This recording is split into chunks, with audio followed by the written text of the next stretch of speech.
So continuing with intelligence, I've put up here the definition of intelligence: the ability to learn from experience, solve problems, and use knowledge to adapt to new situations. We're going to look at 4 different theories behind intelligence.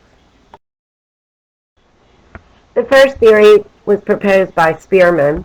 Spearman believed in what he called generalized intelligence, or factor analysis. If you are smart in one area or do well in one area, you should do well in all areas, recognizing that people who generally do well in one subject tend to score high in other subjects as well.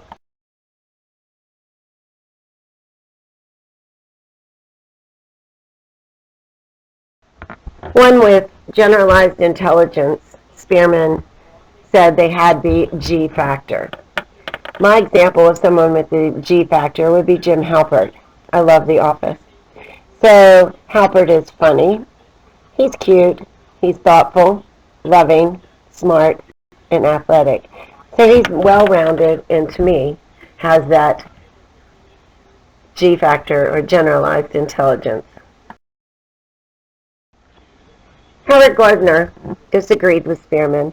He believed that we have different levels of intelligence, and you can excel in one area and not another.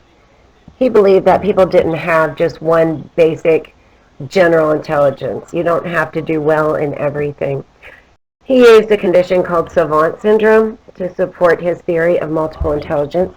Someone with savant usually excels in one area, generally computation, or it could be drawing or music, something artsy, but yet they lack in common sense or practical knowledge.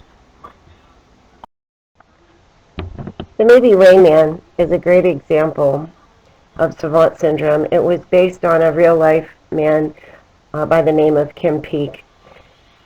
He had 7,600 books memorized by heart, knew all the U.S. area codes, zip codes, and TV stations. Again, someone with savant has a great ability to calculate things numerically or computation, or excels in the arts, and lacks in practical or common sense knowledge.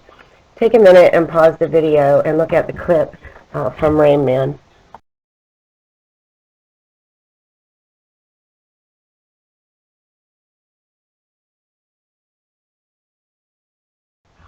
Gardner believed that we have 8 different levels or types of intelligence, and we can excel in one or two of them and not do so well in another. And he liked to connect the different types of intelligence to specific careers. So if you know what type of intelligence that you do well in, then you might want to pursue a career that will be ideal for that type of intelligence. First of all, linguistic. This is being able to verbalize and communicate very well. So a journalist, a teacher, an orator, a lawyer would all be an English teacher, good careers for someone who excels in this area. Logical, mathematical, obviously being able to understand cause and effect and equations. Math teacher, science teacher would be a good option here. Spatial reasoning, being able to understand depth or distance, so surveyor, architect would be a good occupation here. Musical intelligence, people with musical intelligence, they tend to say they don't just enjoy music, it's a part of them. You know, recognizing different tones and melodies. So music teacher, musician would all fall under this category. Body kinesthetic, that's having good eye-hand coordination, so being able to keep your balance. A dancer, an athlete would fall under here, or surgeon. If you're going to have surgery, you would want to make sure your surgeon had good eye-hand coordination. Intrapersonal is being able to understand your own thoughts and feelings and be able to reason through them before you can connect to others. So a journalist or a clergy or a therapist would apply here. Interpersonal, being able to understand others' thoughts and feelings, emotions, and interact well socially. So here again, therapists, teachers, any type of salesman, politicians would fall under this category.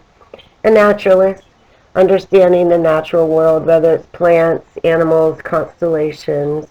So a botanist, chef, or science teacher would apply here.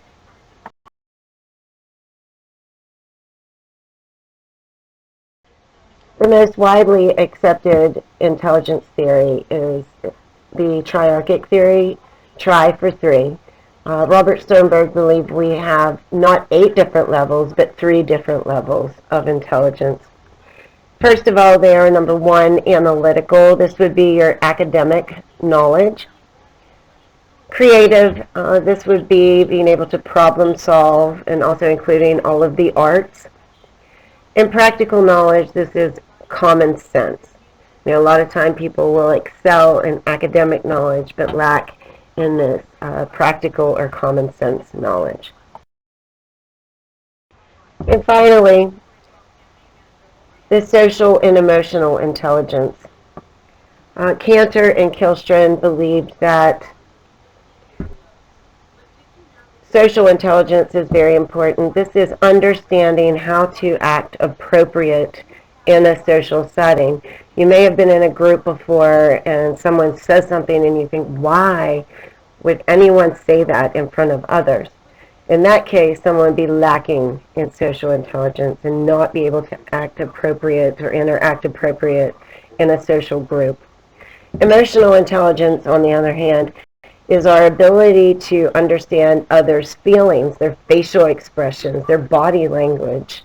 And here again, you may have been in a situation where, let's say somebody's talking to you, and you're in a hurry and you're really trying to get away, you're looking at your watch and still moving while they're talking, but yet they're not understanding your body language and your expressions.